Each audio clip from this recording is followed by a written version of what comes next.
बाला साहेब ठाकरे जी से मैंने सीखा निडर होके अपनी बात रखना, बेबाक रहना, अपने सिद्धांतों पे अडिग रहना, बिना किसी राजलोभ के। ఇది మీకోసం తెలుగులో చెప్తాను.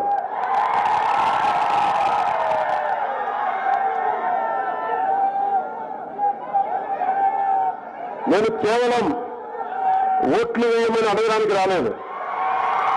ఎందరో మహనీయులు పుట్టిన ఈ మహారాష్ట్ర నేలపై నాకున్న గౌరవాన్ని తెలుపడానికి వచ్చాను. ఛత్రపతి శివాజీ పుట్టిన నేల, మన హక్కుల కోసం పోరాడటం నేర్పిన నేల, అలాంటి నేలపై నాకున్న గౌరవాన్ని తెలపడానికి వచ్చాను.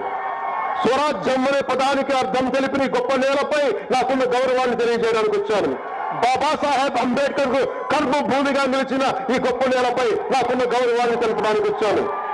రాజ్మాత జిజాబాయి నేర్పిన విలువలతో నిండిన ఈ గొప్ప నేలకు మనస్ఫూర్తిగా నమస్కరించడానికి వచ్చాను.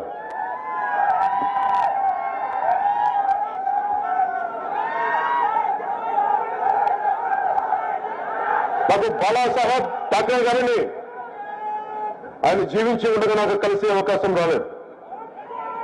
కానీ అన్యాయాలను, అక్రమాలను ఎదిరించడంలో ఆయన నాకు బలమైన స్ఫూర్తి. సనాతన ధర్మాన్ని ఏమాత్రం భయపడకుండా పరిరక్షించడంలో బాలాసాహెబ్ ఠాక్రే గారు నాకు స్ఫూర్తి.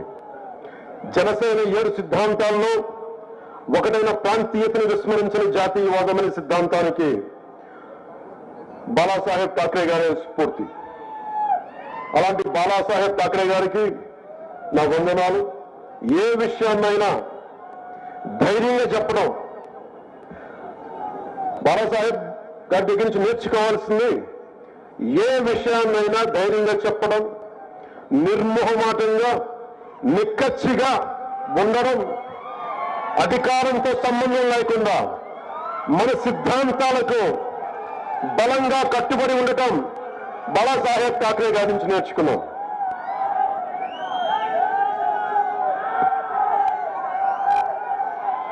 मैं पिछले दशक में जब मुड़कर देखता हूं तो मुझे दिखाई देता है आर्टिकल 370 के बाद का कश्मीर, राम मंदिर से शोभायमान अयोध्या, विश्व पटल पर चमकता हमारा तिरंगा, भारत के हर कोने को जोड़ते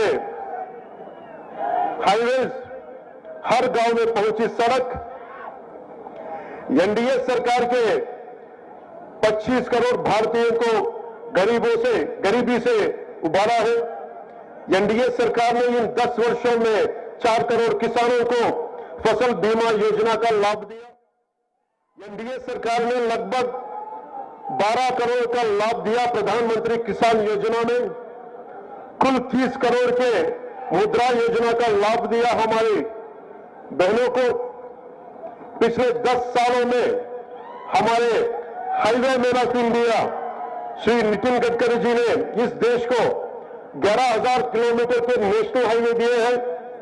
महाराष्ट्र को 701 कम लंबा समृद्धि महामार्ग भी मिला जो नागपुर से लेकर ठाणे को जोड़ता है और महाराष्ट्र के नवनिर्माण में जोड़ी गई एक और उपलब्धि है। ऐसे न जाने कितने कार्य किए गए हैं और किए जा रहे हैं जो महाराष्ट्र को 2038 तक $1 ट्रिलियन की आर्थिक व्यवस्था बनाएंगे और महाराष्ट्र भारत को $5 ट्रिलियन के साथ विश्व की तीसरी सबसे बड़े अर्थव्यवस्था बनने में महत्वपूर्ण योगदान देगा। మీకోసం తెలియదు.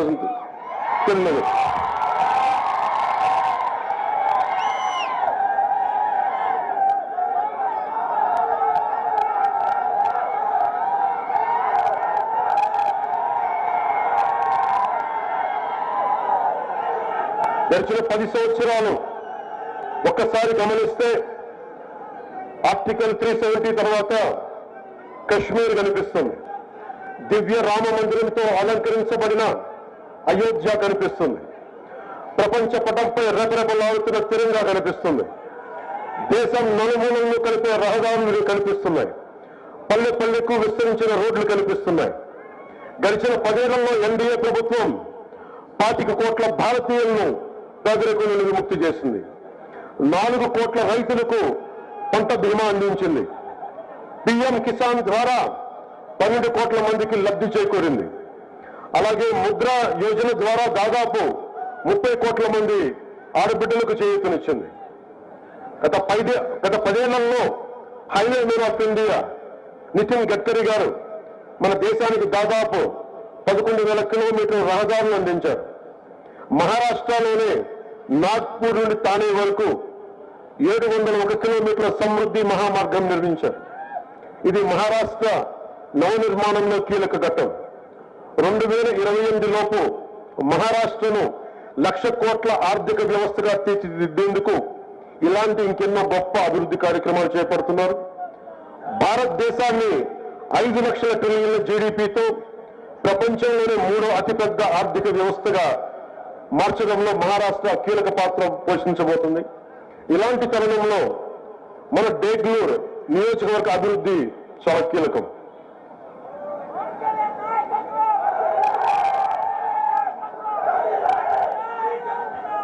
हम बेंगलुरु की विकास की बात करें तो बेंगलुरु के विकास के लिए भी अनगिनत कार्य एनडीए सरकार द्वारा किए गए थे. जैसे सरकारी विश्राम गृह बेंगलुरु का निर्माण, बेंगलुरु और बिलोली पुलिस थानों